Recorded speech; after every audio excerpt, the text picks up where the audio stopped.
Comme d'habitude, nous aurons les 7 composantes de l'armée, des forces de défense et de sécurité. Si je prends l'armée en général, il y a les 4 composantes, à savoir l'armée de terre, les forces aériennes, les forces navales et la garde nationale. Au niveau des forces de défense, nous avons les forces de sécurité, nous avons la police républicaine, la douane et l'administration des eaux, forêts et chasse.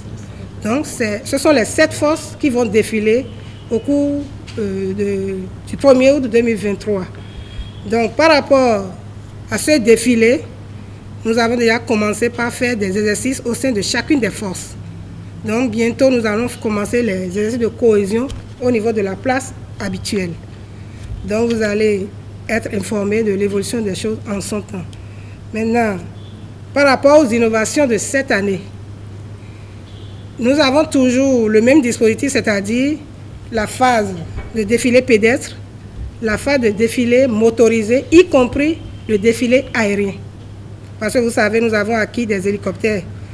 Donc, ils vont survoler en son temps l'esplanade, là où nous voulons faire le défilé. De façon générale, la gestion de la fluidité de la circulation dans les grandes villes, telles que la nôtre, Cotonou, a toujours été un défi. Et ça, je pense que ce défi, la police républicaine, à qui revient cette mission-là, s'attelle à relever le défi. Et je crois que, nonobstant le renforcement du parc automobile, parce que, chers amis, vous comprenez que ces dernières années, quoi qu'on dise, le parc automobile béninois s'est renforcé. Et la vitesse à laquelle ce parc s'est renforcé n'est pas forcément en adéquation avec peut-être les infrastructures disponibles, malgré les grands efforts fournis par les autorités pour améliorer l'existant et mettre à disposition de nouvelles infrastructures. Et donc, face à un parc automobile qui se renforce, il y a plus de véhicules sur nos axes. Et quand vous ajoutez à cela, et ça je veux être honnête, vous le constatez, malheureusement l'incivisme de nos populations, ce n'est pas toujours facile de le gérer. Vous avez dit que sur l'axe Kindonou, je crois, Kindonou-Calavi, depuis quelque temps, vous avez constaté qu'il y a un nouveau dispositif, un nouveau dispositif par rapport à la gestion de la fluidité. Vous comprenez, lorsque vous avez un défi qui est à multiples facettes, vous êtes, en tant que structure, institution responsable, vous testez beaucoup de stratégies afin de venir à bout du phénomène. Et si vous devez être honnête, chers amis journalistes, vous devez constater que quand même, depuis quelques années, la gestion de la circulation, si les populations restent disciplinées, le plus important, et ça je demande aux organes de presse d'en faire large diffusion, que les populations respectent les couloirs. Double fil, 3 fils, 4 fils, c'est ça qui crée les nuisances. Donc je souhaite que les forces de l'ordre, en l'occurrence la police républicaine, les agents de la police républicaine qui sont déployés sur le terrain de façon générale, tous les jours dans la ville de Cotonou, je souhaite qu'il y ait un peu plus de civisme, un peu plus de respect des consignes. Et je crois que ça sera pour le bonheur de nous tous. Comme beaucoup de pays africains, le Dahomey actuel Bénin accède à l'indépendance en 1960, le 1er août. 1er août 1960, 1er août 2021. Cela fait exactement 61 ans qu'il a accédé à la souveraineté internationale après avoir été proclamé république le 4 décembre 1958. Le 1er août 1960 a été un résultat important des luttes engagées déjà par certains rois et chefs résistants qui s'opposaient à cette invasion de l'étranger, à l'imposition par l'étranger de son propre pouvoir. Bon, on évoque, et c'est bien, que nos jeunes le sachent, le roi Béhanzin, les résistants comme les chefs Bioguera, les résistants comme Kaba, les résistants comme Tutu Biojo, le chef des populations du Holiday, hein, les résistants du Mono. Il y a toutes ces luttes-là. Ensuite, il y a eu, à partir des années 1920, la lutte de l'intelligentsia béninoise, les premiers intellectuels, parmi lesquels on doit évoquer les noms comme Louis Hunkarin et ceux qui ont mené les luttes à Porto-Novo. On va évoquer les noms de ceux qui ont dirigé les groupes de presse dans notre pays. Bon, donc, le 1er août 1960 n'était pas un événement fortuit tombé un jour comme ça. Ça a été le résultat de très longues luttes. C'est du haut de la terrasse du palais du gouvernement à Porto-Novo que le président Hubert Maga a proclamé l'indépendance du Dahomey. Peuple dahoméen, je proclame solennellement l'indépendance du Dahomey ce lundi 1er août 1960 en présence des représentants de la République française, des chefs des États de l'entente, de tous nos invités, des ministres du gouvernement dahoméen, des parlementaires, des notabilités et de toute la population.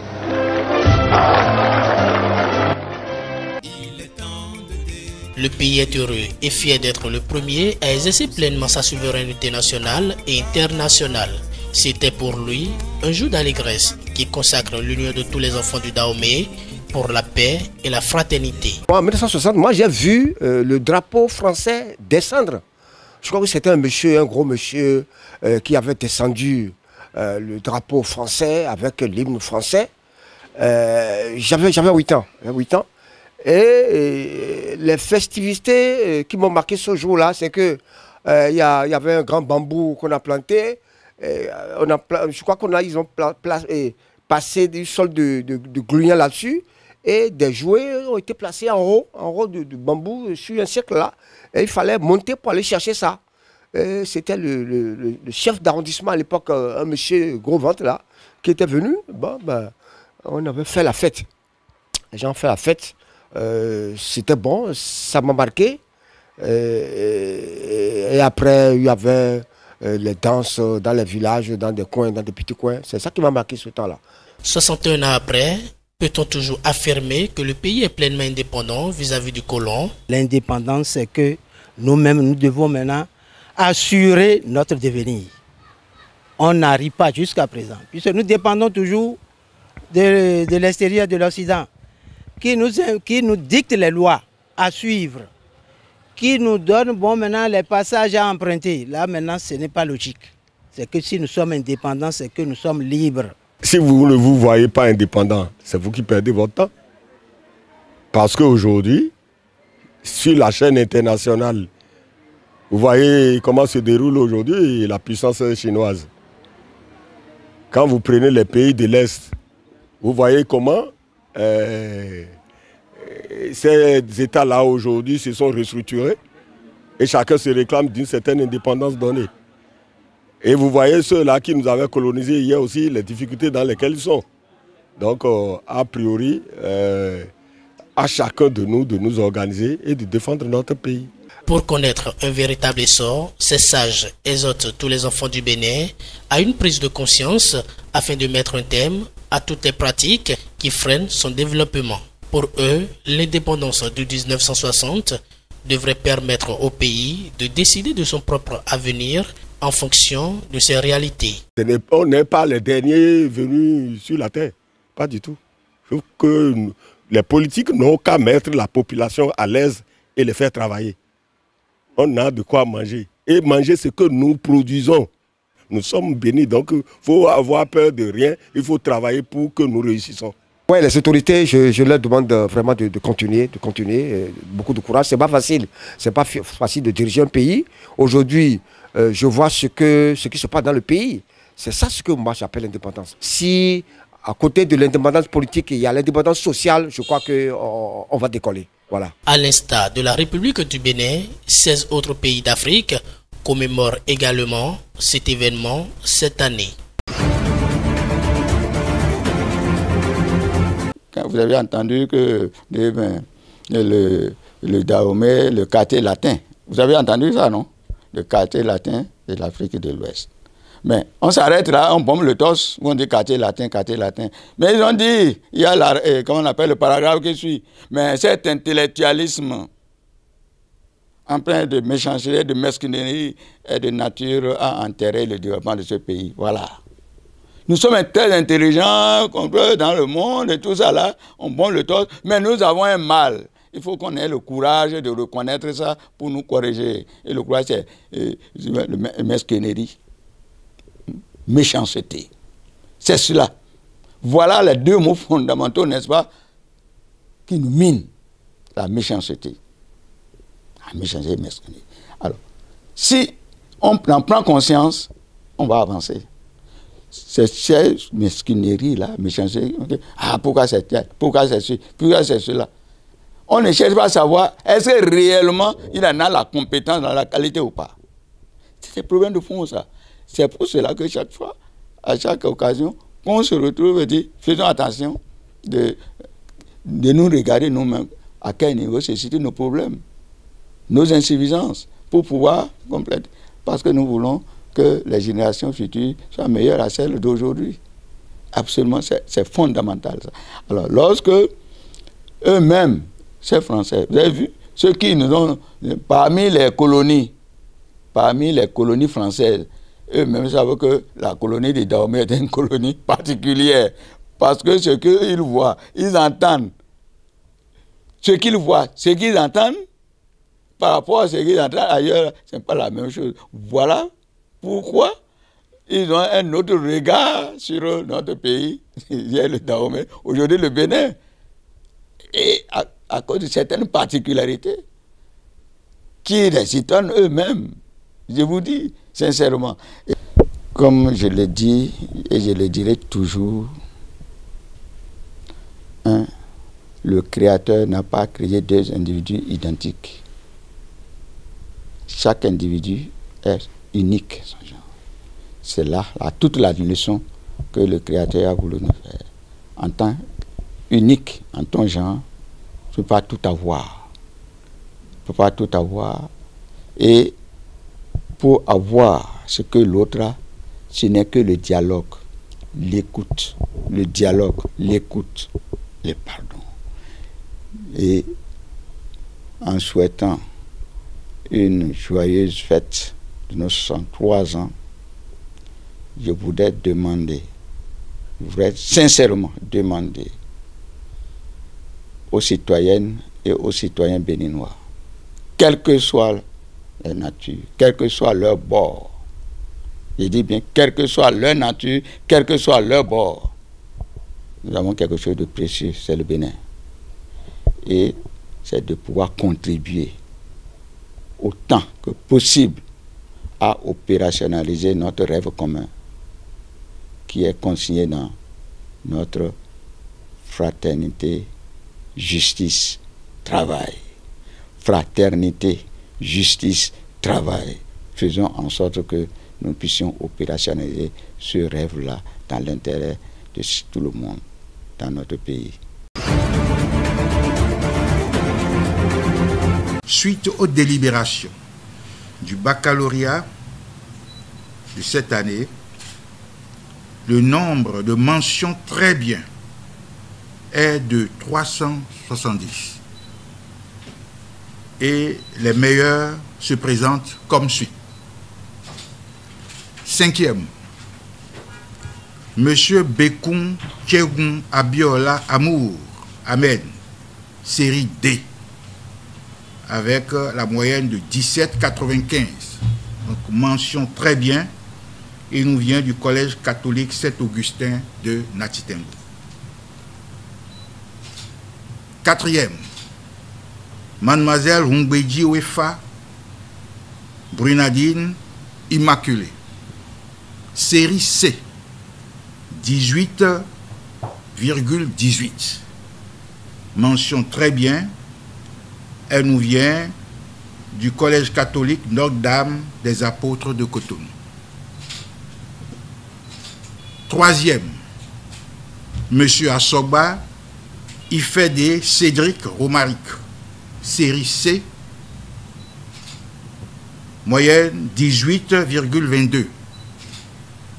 Mention très bien, CG1 d'Assazoumen. Deuxième, Mademoiselle Egungwale Etinouke Raïchatou, série G2, moyenne 18,30. Mention très bien, qui nous vient du CP Saint-Mathieu 1 Calavi.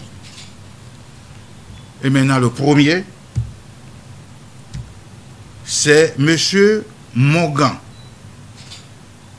Josué Saint-Martin Junior, série C, avec 18,33, mention très bien, et nous vient du Collège catholique Sainte-Thérèse de l'Enfant Jésus, à Boumé-Calavi. Voici les notes du premier au bac. Morgan Josué Saint-Martin Junior de la série C. Ce garçon a eu en anglais 17 sur 20, en français 17 sur 20, en histoire et géographie 18 sur 20, en mathématiques 19 sur 20, en philosophie 15 sur 20, en physique, chimie et technologie 20 sur 20, en sciences de la vie et de la terre 17 sur 20. Je présente toutes mes félicitations aux lauréats et je dis merci aussi à nos ministres en charge de l'éducation, notamment à la ministre de l'Enseignement supérieur et au président de la République qui est le premier responsable de cet exploit. Je vous remercie. Les rideaux sont tombés ce vendredi 28 juillet 2023 à Cotonou sur la 10e Assemblée générale de la plateforme des régulateurs de l'audiovisuel des pays membres de l'UEMOA et de la Guinée. Pendant les 2 jours qu'ont duré les travaux, les participants ont passé en revue la vie de l'organisation et réfléchi sur les défis qui les attendent en tant que régulateurs face aux nouveaux médias et au contexte sécurité actuel dans la sous-région. Des recommandations ont été formulées à cet effet. À l'issue des travaux de cette importante rencontre, les participants ont formulé les recommandations suivantes. 1.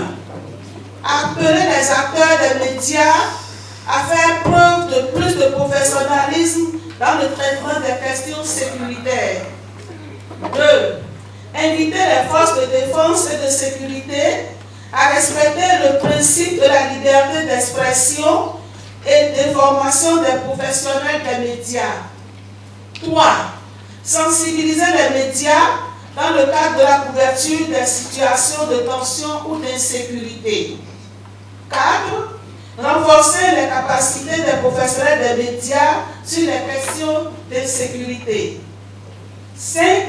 Renforcer la capacité des forces de défense et de sécurité sur les questions relatives à la liberté de communication.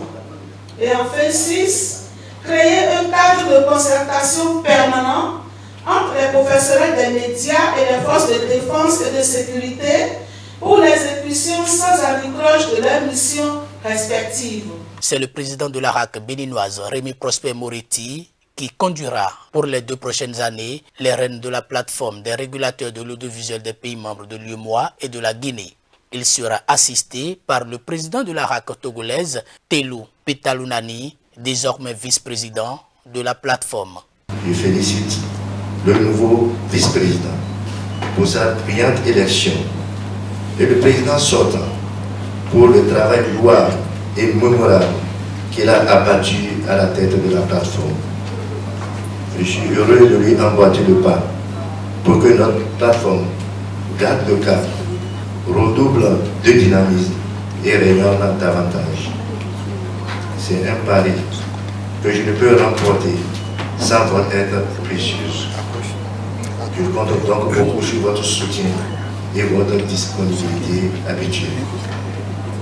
En ce qui concerne l'insécurité, je suis sûr qu'elle sera vaincue et les auteurs neutralisés grâce à la collaboration étroite de nos États et à la veille constante de chacun de nos régulateurs pour décourager les pyromanes tapis dans le rang de nos médias. Très chers régulateurs, j'ose croire que votre séjour, bien que court, vous a permis de découvrir notre beau pays, le Bénin, et que vous repartirez sains et saufs chez vous avec de merveilleux souvenirs. Au terme de ces assises de Cotonou, les participants à cette 10e Assemblée générale de la plateforme des régulateurs de l'audiovisuel des pays membres de l'UEMOA et de la Guinée ont dit toute leur reconnaissance au peuple béninois pour son accueil chaleureux durant leur séjour. Nous participons à la 10e Assemblée générale de la plateforme des régulateurs de l'audiovisuel des pays membres de l'UEMOA et de la Guinée. Renouvelons notre profonde gratitude à son Excellence, M. Patrick Talon, président de la République du Bénin, pour son soutien et son accompagnement constant. 3. Saluons très fraternellement M. Rémi Prosper Moretti, président de la Haute Autorité de l'Audiovisuel et de la Communication, HAC du Bénin, l'ensemble des membres du collège de la HAC, le personnel administratif et toutes les personnes qui ont contribué à la réussite totale de la 10e Assemblée générale de la plateforme. Félicitons M.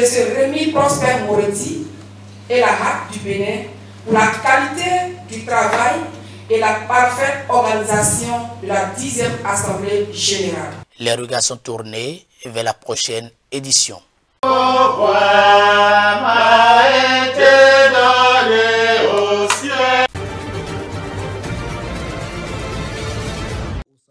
Mahamat Idriss Déby Itno, reçu au Niger dimanche, le président de la transition tchadienne, tente de participer au règlement de la crise qui secoue ce pays après le coup d'État contre Mohamed Bazoum. Lundi, les auteurs du coup de force ont accusé la France de préparer une intervention militaire à Niamey en faveur du président déchu. Dans sa ligne de conduite, allant dans le sens de la recherche des voies et moyens pour intervenir militairement au Niger, la France, avec la complicité de certains Nigériens, a tenu une réunion à l'état-major de la garde nationale du Niger pour obtenir des autorisations politiques et militaires nécessaires.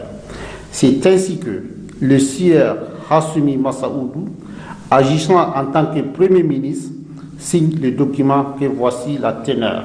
J'ai sous-signé Hassoumi Massaoudou, ministre des Affaires étrangères et de la coopération, Premier ministre par intérim, autorise le partenaire français à effectuer des frappes au sein du palais présidentiel afin de libérer le président de la République du Niger, Mohamed Bazoum, pris en otage.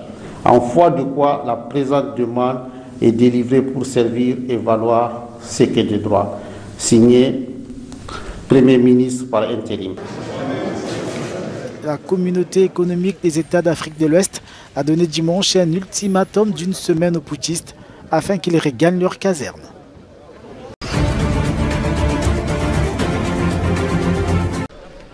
Devant le palais de justice de Dakar, la capitale sénégalaise, des équipes de télévision ont pris leur quartier alors qu'Ousmane Sonko est attendu devant le doyen des juges derrière ces murs.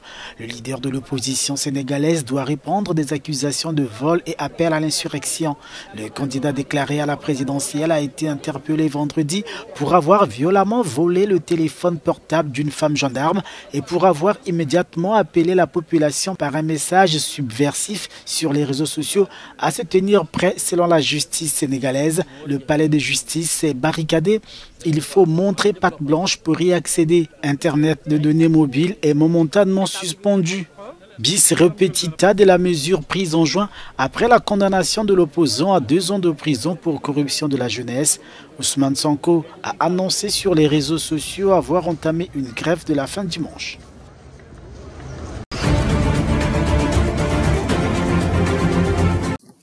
À la frontière libyo-tunisienne, il est midi, l'heure où la chaleur est insoutenable. Une patrouille retrouve un homme évanoui et tente de le ranimer.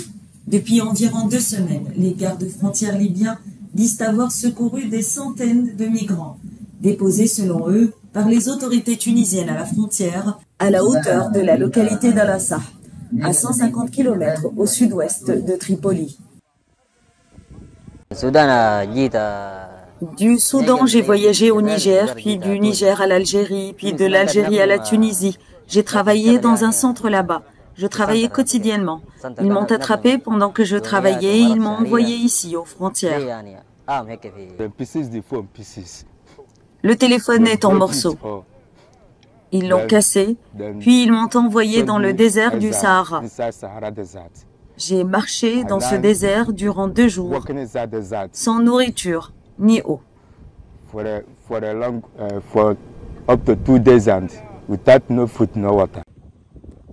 Ils continuent d'affluer hébétés, par grappes de 2 ou 3, ou par dizaines. Épuisés par la chaleur et la soif, ils s'écroulent aux pieds des gardes. Ces derniers temps, les gardes-frontières libyens, la direction de la lutte contre l'immigration saharienne et les militants du bataillon 19 effectuent des patrouilles quotidiennes. La situation actuelle à la frontière libyo-tunisienne est désastreuse.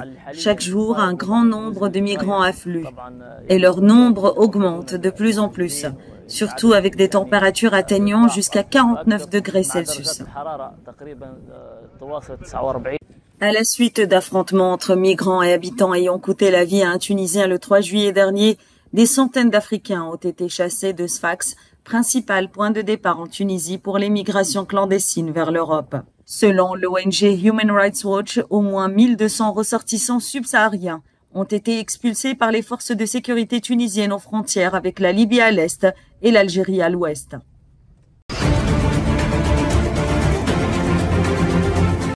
Le président Bola Tinubu a nommé Jim Obase en tant qu'enquêteur spécial pour enquêter sur les activités de la Banque centrale du Nigeria et d'autres entités liées. Dans sa lettre datée du 28 juillet, Tinubu a déclaré que cette nomination faisait partie du processus de la lutte anticorruption entamé par son administration. Obase, ex-directeur général du Financial Reporting Council of Nigeria et dont la nomination est à effet immédiat, doit rendre compte directement au président. Tinubu a demandé à l'enquêteur spécial de fournir un rapport complet sur la richesse publique actuellement entre les mains d'individus et d'établissements publics et privés soupçonnés de corruption. Obase devra prendre des mesures immédiates pour assurer le renforcement et la probité des principales entités commerciales gouvernementales.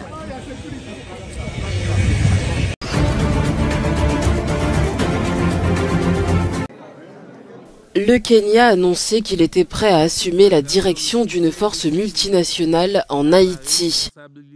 Un communiqué de la diplomatie kenyane indique entre autres que Nairobi s'engage à déployer un contingent de 1000 policiers afin d'aider la police haïtienne à rétablir l'ordre dans ce pays déchiré par la violence. Une nouvelle bien accueillie par les autorités haïtiennes qui ont salué, je cite, la volonté de ce pays frère d'apporter un appui effectif aux forces de l'ordre haïtiennes, peut-on lire dans une note publiée dimanche par le ministère des Affaires étrangères. La situation à Port-au-Prince, la capitale haïtienne, est telle que les gangs contrôlent environ 80% de la ville, où les crimes comme les viols et les enlèvements contre rançon sont quotidiens. En avril dernier, l'insécurité a poussé les habitants de Port-au-Prince à lyncher des membres d'un gang de Cité Soleil, l'un des plus grands bidonvilles d'Haïti.